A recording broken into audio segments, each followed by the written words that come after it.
$3.2 billion. That's how much Americans spent on flowers for one Sunday in May. And they spent it twice in a row. The same number in 2023, the same number in 2024. In 2025, the average person who bought flowers for Mother's Day paid $71 per purchase, the highest ever recorded. Not the total bill for the whole holiday, just THE flowers. If you run a flower shop or you're thinking about starting one, you already know what that Sunday means. The floral industry calls it their Super Bowl. Fortune magazine has used that phrase in print. The comparison holds. One weekend, maximum pressure, and the difference between a good year and a great one settled in about 72 hours. This script goes inside that window. 5 flowers florists should be moving in May where they come from. What makes them worth the shelf space and what the industry knows about. The margins, the risks, and the history behind the bouquet.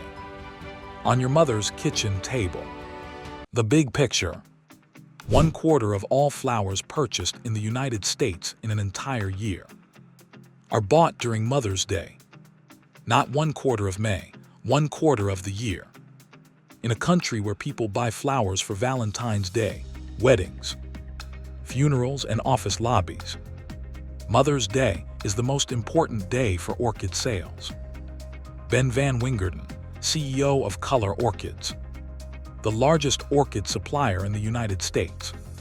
In 2025, nearly 49% of florists reported a sales increase over the prior year, against only 20% who reported a decline. The Society of American Florists surveyed its retailer members in the 2 weeks following the holiday. Among those who grew, 43% saw sales climb. Between 1 and 10%, higher prices and service fees were the leading driver. 74% of consumers say they plan to give flowers, the most popular Mother's Day gift in surveys, year after year. That translated to over 20 million individual stems, expected to move in 2024 alone. Who's actually spending? The averages flatten the picture. The biggest Mother's Day flower spenders are consumers aged 35 to 44, who spent an average of $382 on the entire holiday in 2023. That figure is per household. It puts the $71 average floral purchase in context. Flowers are the line item people protect. The share of consumers spending between $71 and $100 on a single flower or plant purchase rose to 14% in 2025, up from 11% in 2024. The industry is selling more and selling higher. Purchase method is also shifting. In 2025, 23% of Mother's Day buyers used their local florist, up from 19% in 2024, and from 15% in 2022. 3 years, 8 percentage points. Local florists are recovering market share from mass retailers and supermarkets at a rate that outpaced most industry forecasts. Where the flowers actually come from. Those 20 million stems don't grow in a back garden. The global cut flower supply chain is one of the most logistically demanding systems in consumer goods. Perishable product, air freight, just-in-time delivery. Zero tolerance for delay. The Netherlands handles roughly 68% of global floral production. Colombia is the world's second largest exporter, sending over $2 billion worth of cut flowers annually and holding around 15% of the global market. Between 2020 and 2024, Colombia's flower exports grew over 66%. 75% of those exports are headed to the United States. 93% travel by air. Ecuador has become the world's primary source for premium roses. More on that when we get there. The global cut flower market as a whole is projected to grow from $31.1 billion in 2024 to $56.4 billion by 2034. Royal Flora Holland, the world's largest flower auction, sits at the center of much of this flow. Most flowers originating in Africa, South America, and Asia pass through its Dutch auction system before reaching retailers in Europe and, ultimately, the United States.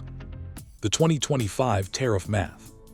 In 2025, the United States imposed new tariff structures that rippled through the floral supply chain. A bouquet from a brand like Urban Stems, which sources roses from Chile and tulips from Holland, now carries a 10% surcharge on both components. In a margin-compressed business, that is not a rounding error. Florists already face rising input costs across seeds, fertilizers, fuel, equipment, labor, and greenhouse construction, all of which inflated during pandemic supply disruptions and have not fully reversed. Tariffs add another layer.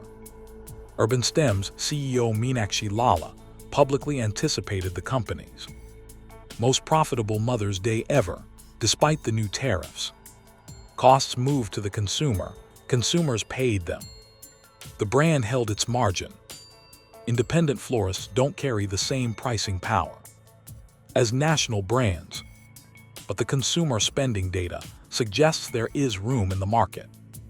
The average customer who spent $71 on flowers in 2025 spent $60 in 2024.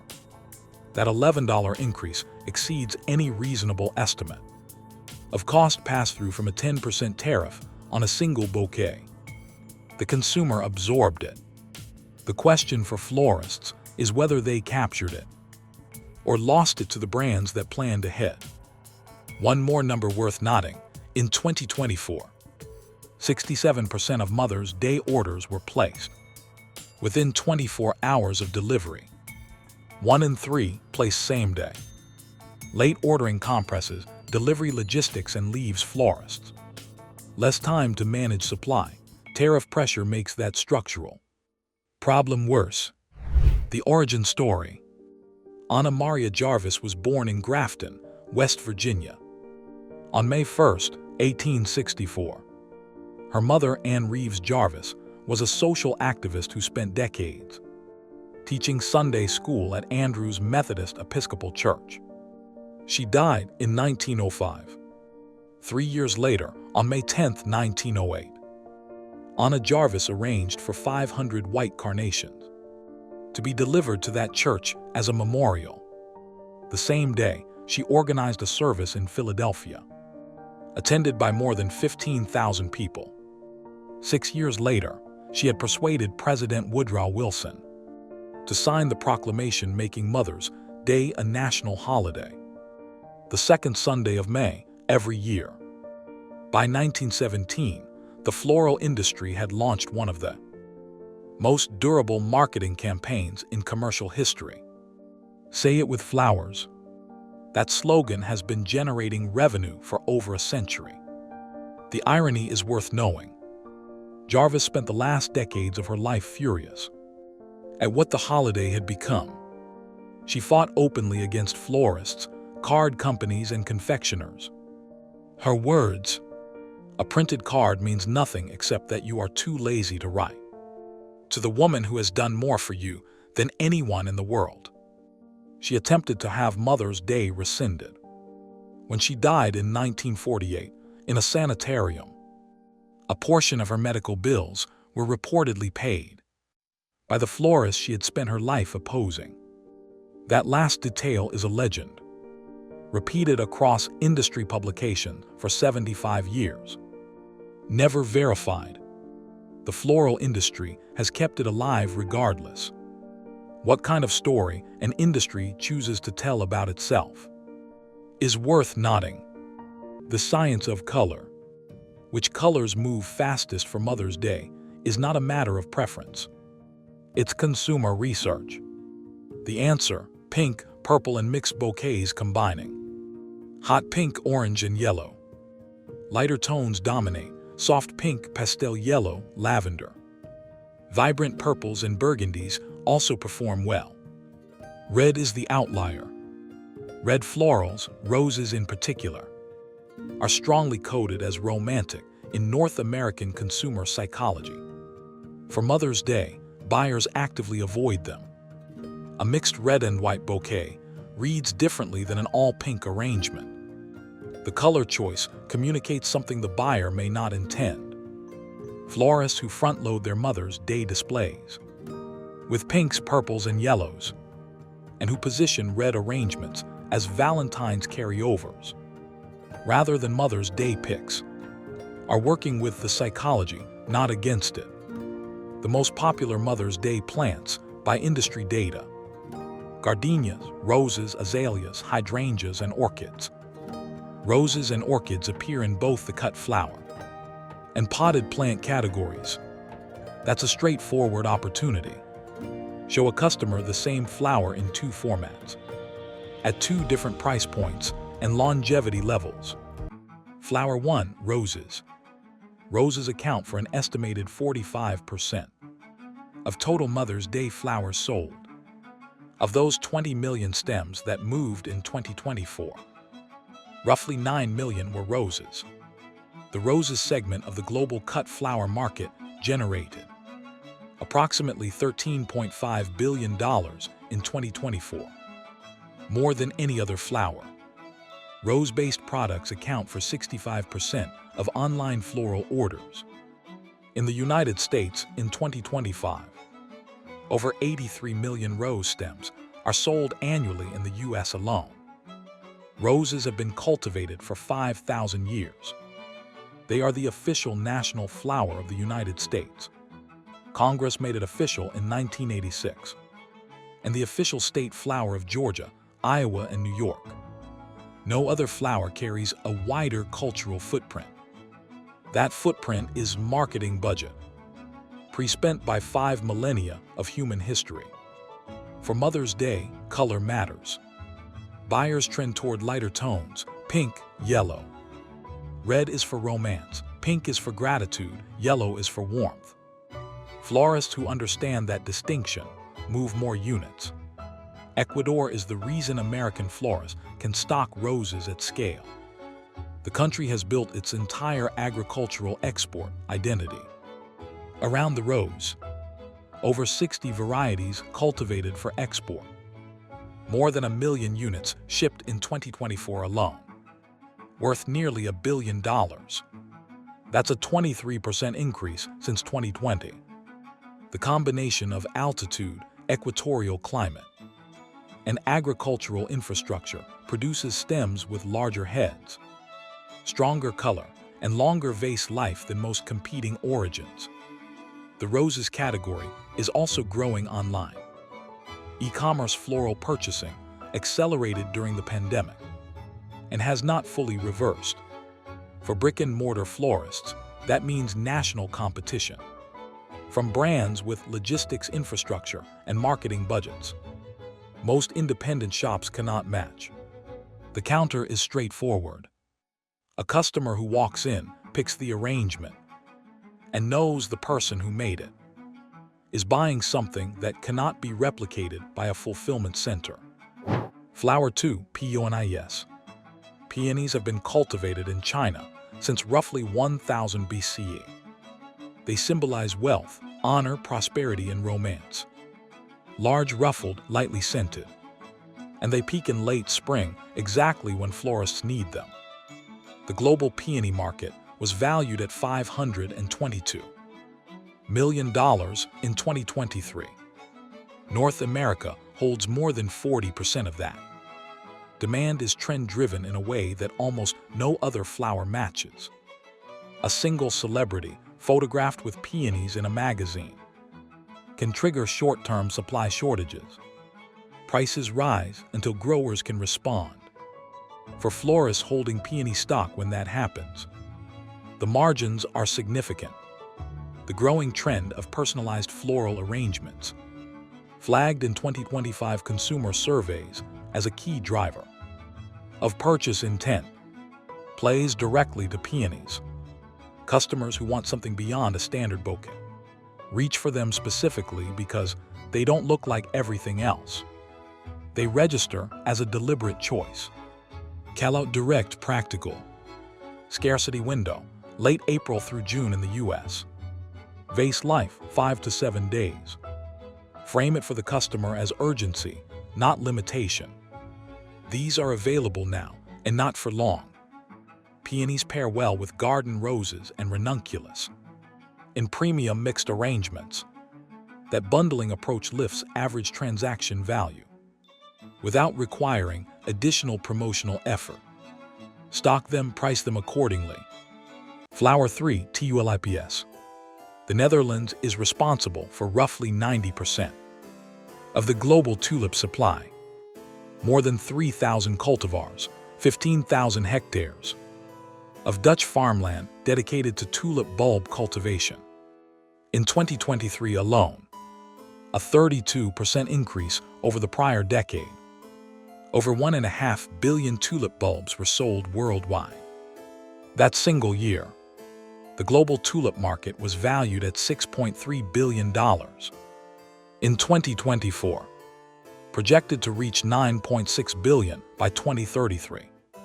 The historical footnote is worth knowing, because in a script on a shop sign, or in conversation with a customer, it lands. During the Dutch Golden Age, a rare tulip bulb sold for the equivalent of $44,000. People sold their houses to invest in tulip fields. Then the market collapsed overnight. Tulip mania, the first recorded speculative bubble in economic history. The flower sitting in your refrigerated case has a more dramatic backstory than most people realize. And that story costs nothing to tell. For Mother's Day, tulips carry built-in seasonal resonance. Spring, rebirth, new beginnings. The symbolism fits the occasion, and their iconic shape requires no explanation. In mixed arrangements, they provide volume at a lower cost than peonies or premium roses, making them essential for building mid-range price points without sacrificing visual density. Factual aside, calm delivery. The 2025 tariff structure adds 10% to tulips from Holland. That cost has passed to the consumer. So far, consumers have absorbed it. White and cream tulips have seen increasing demand as sympathy and memorial arrangements, a market adjacent to Mother's Day that florists in May are positioned to serve simultaneously. The customer buying carnations for their living mother, and the customer buying white tulips for a service, may both be in your shop the same week. Flower 4, ORCHIDS. Ben van Wingerden runs Color Orchids, the largest orchid supplier in the United States. 25 acres of orchid propagation across 3 locations, with a new acquisition completed in early 2025. On Mother's Day, he is direct. It's the most important day for orchid sales. His company brings in additional staff weeks in advance, just to handle packing operations for that one weekend. In the United States, orchids account for 1/3 of the total wholesale value of all potted flowering crops. The country produces around 36 million orchid units annually. Wholesale value of approximately $300 million, and still must import from Taiwan to meet demand spikes. At Valentine's Day, Easter, and Mother's Day, orchids are a 2-year crop. Color Orchids must plan Mother's Day inventory 2 full years in advance. The supply is managed, the pricing reflects it. The selling point that separates orchids from every other flower. On this list, a potted Phalaenopsis, the moth orchid, the variety North American consumers prefer, in white or pink, can bloom for 2 to 3 months. Properly cared for, it will reflower. The customer is not buying a week of color. They are buying a plant that may still be blooming at Christmas. That argument closes sales that a cut bouquet cannot. For a customer who doesn't want the flowers to die in a week, The orchid is the answer. It's also a gift that carries an implicit message. This required thought. It cost real money and it will last. For the buyer who wants to communicate that they took the occasion. Seriously, the orchid does that work. The global orchid market, $302 million. In 2024, expected to reach $398 million. By 2031, North America holds more than 40% of that revenue. Flower 5, carnations. Every other flower on this list is here because of market data, trend curves, and supply chain math. The carnation is here because of Anna Jarvis. On May 10, 1908, Jarvis arranged for 500 white carnation to be delivered to Andrews Methodist Episcopal Church in Grafton, West Virginia, as a memorial to her late mother. That act started a movement. By 1914, it was a national holiday. By the mid-1940s, the carnation had been officially designated the flower of Mother's Day. When asked why she chose the carnation, Jarvis said, "Its whiteness is to symbolize the truth, purity, and broad charity of mother love, its fragrance, her memory, and her prayers.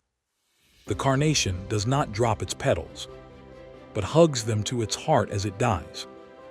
And so too, mothers hug their children to their hearts, their mother love never dying." That sentence has been selling flowers for over a century. It requires no adaptation. History already wrote the marketing copy. The carnation color code. The color symbolism of carnations is more structured than most flowers, and it matters. White carnations, given in remembrance of mothers who have passed. Red carnations, admiration and deep love. The traditional gift for a living mother. Pink carnations, gratitude and appreciation. This creates natural segmentation in your display. A customer who lost their mother recently will respond to white. A customer whose mother is alive and well will lean pink or red. Most customers don't know the distinction going in, which means you have something to tell them. Salespeople who can articulate the symbolism close more transactions. The customer now has a reason to choose that specific flower, rather than selecting by price alone. The operational numbers support carnations as well. They can last up to 3 weeks in a vase if properly cared for, significantly outpacing tulips, peonies, and most roses. Less waste, fewer customer complaints, higher satisfaction on reorders. Cost-effective per stem, a full round bloom that fills space efficiently. Essential for building low and mid-tier arrangements, without sacrificing visual density. Over 5 million carnation stems move during Mother's Day annually.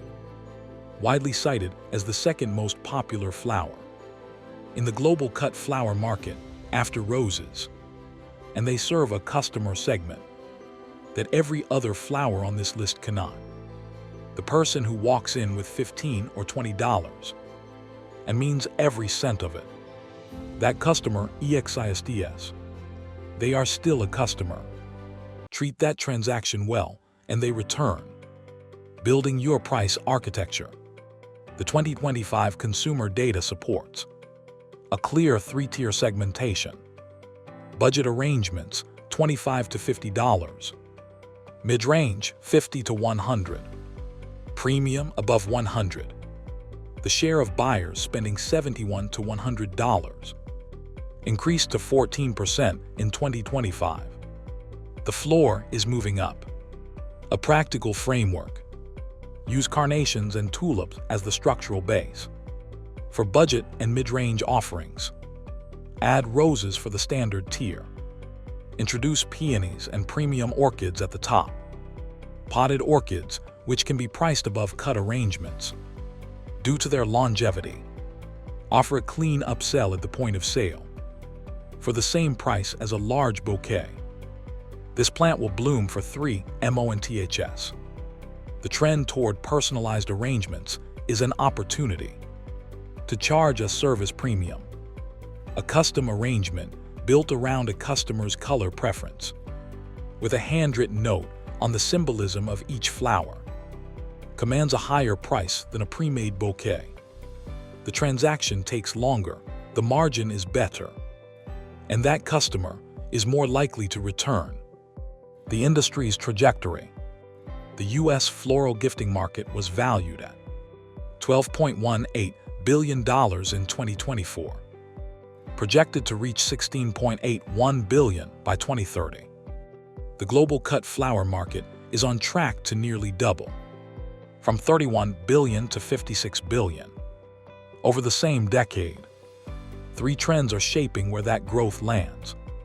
First, sustainable and locally sourced flowers. Eco-conscious consumers are increasingly asking where their flowers come from. That creates an opening for florists who can speak to their sourcing. Second, personalization.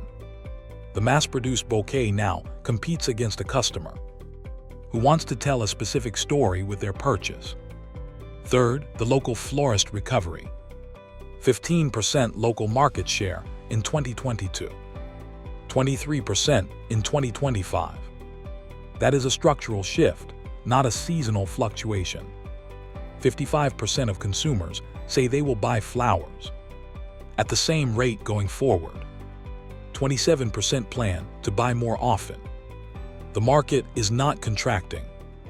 Roses for volume, peonies for margin, tulips for the season and the story, orchids for the customer who thinks in months, not days, and carnations for history, for longevity, for color symbolism that closes sales, and for the person who comes in with $20 and means every cent of it. The numbers behind this holiday are not moving in the wrong direction. Spending held at $3.2 billion for 2 consecutive years, then set a new record on per-purchase averages. In 2025, local florists are gaining market share for the 3rd consecutive year. Personalization is creating a premium tier that didn't exist in the same form 5 years ago. The tariffs are a live variable. Supply chains from Colombia, Ecuador, and the Netherlands remain under pressure. Costs are up. What the data shows from this year and from last is that consumers are absorbing those costs and still buying. The floor on what people will spend to honor their mothers has not moved down. It has moved up. 1/4 of all annual flower purchases happen in the weeks surrounding one Sunday in May. That's the window, 5 flowers 1 month. The history, the margin math, and the consumer psychology all point in the same direction.